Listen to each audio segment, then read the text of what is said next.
Bien-aimés frères et sœurs, vous connaîtrez la vérité et la vérité vous affranchira. Ça, c'est pas moi qui le dis, c'est la Bible qui le dit. Mais moi, je vous dis mieux. Vous connaîtrez la vérité historique, notamment celle de vos ancêtres kémites, et vous aurez une vision globale de ce que c'est que la vraie souveraineté politique. J'ajoute, vous reviendrez à la spiritualité africaine ancestrale et vous comprendrez les enjeux de l'indépendance économique. Et pour terminer, vous accepterez votre identité culturelle kémite et vous obtiendrez deux choses. La première, c'est la paix. La seconde, c'est le développement, à une condition. L'unité de toute l'Afrique noire, l'unité de tous les Noirs du monde entier. Otep à tous, bienvenue sur la chaîne des panafricanistes par essence, par conviction et par excellence. Celle des citoyens kémites par nécessité et obligation de combat. Nous sommes une chaîne qui n'est guidée que par nos ancêtres et rien que par les ancêtres qui appartiennent à l'égrégore du monde noir. Par conséquent, nous ne croyons en aucun Dieu venu de l'étranger. Toutefois, cette vidéo n'est aucunement destinée à inciter à la haine ou à la violence, car nous menons un combat qui est d'abord et avant tout spirituel, intellectuel et démocratique. Ensuite, il est politique, géopolitique et géostratégique, contre l'impérialisme, le colonialisme, le néocolonialisme et l'endocolonat, qui sont tous qualifiés de crimes contre l'humanité. Nous menons ce combat sur la base du principe fondamental que nous avons hérité de nos ancêtres kémites, qui est celui de la Mahat, c'est-à-dire solidarité, vérité et justice. Vous êtes donc en droit de connaître la vérité et nous avons l'obligation de vous dire la vérité, rien que la vérité, afin que justice soit rendue au continent africain. Et ça, c'est notre modeste contribution dans cette noble lutte en faveur de la souveraineté, la dignité, la solidarité et l'unité africaine. C'est exactement ça que nous appelons le panafricanisme. Bien-aimés frères et sœurs, c'est dit, c'est proclamé, c'est accepté, c'est conclu. Le président Ramaphosa a dit son dernier mot à propos du sommet des BRICS qui se tiendra le mois prochain en Afrique du Sud.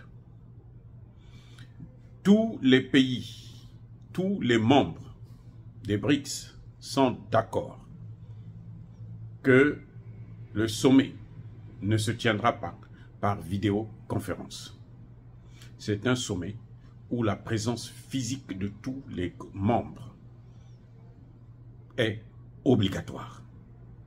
Par conséquent, le président Vladimir Poutine va vers la descente en Afrique du Sud. Tout le tralala qu'ils ont fait avec la Cour pénale internationale pour essayer de dissuader Vladimir Poutine afin qu'il ne puisse pas sortir, pour l'enfermer comme s'il était en prison à ciel ouvert, tout ça là, c'est tombé à l'eau. L'Afrique du Sud, j'avais confiance, je l'avais déjà dit dans une de mes vidéos, que l'Afrique du Sud ne va pas céder. Elle l'avait déjà fait avec le président Bachir du Soudan, qui était aussi sous mandat d'arrêt de la Cour pénale internationale. L'Afrique du Sud a refusé de l'arrêter et de l'extrader. Là, nous étions, je pense, en 2015. Donc aujourd'hui, c'est le tour de Vladimir Poutine. En tout cas, bravo, monsieur Ramaphosa. Bravo pour avoir bradé, pour avoir défié, challengé les États-Unis et les pays européens. C'est à féliciter. Ça, c'est formidable. Les problèmes que les États-Unis ont contre la Russie, ça ne regarde pas l'Afrique du Sud, ça ne regarde pas un seul pays des BRICS. Si Macron n'a pas compris ça, tant pis pour lui. Macron est furieux parce que il a perdu l'Afrique, il est en train de perdre l'Afrique et il est en train d'accuser la Russie. Donc l'Afrique du Sud n'a pas à se mettre, même s'il faut sortir de l'AGOA, on s'en fiche éperdument. L'AGOA ne nous apporte rien, n'apporte rien à l'Afrique, ne développe pas l'Afrique. C'est pour les intérêts américains qu'ils se battent. Voilà. Et eux, ils sont en train de chercher par tous les voies et moyens, de trouver les moyens pour, comment dirais-je, exterminer le monde noir.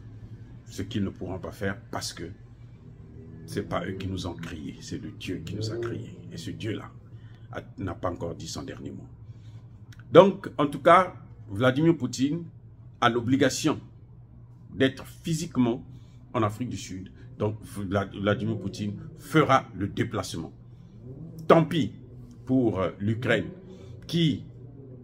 à qui on a proposé, les Africains ont proposé une médiation et qui les a humiliés en les traitant de pauvres mendiants qui n'attendent que le monde de la part de la Russie.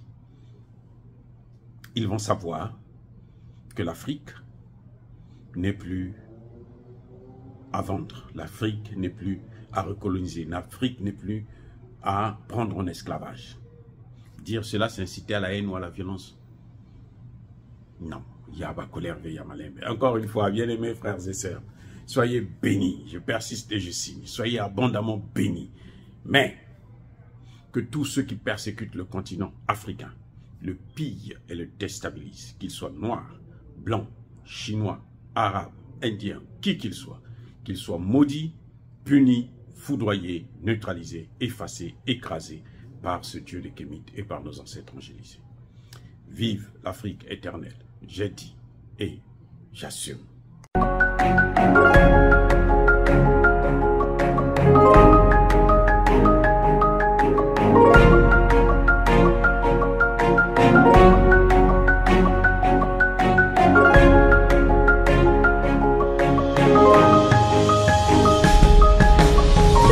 Eux, ils marchent par la foi et non par la vue. Mais moi, je vous conseille vivement de marcher par la connaissance scientifique et historique, notamment celle de nos ancêtres kémites, par les 5 sens et par l'intelligence. À vous, Apia.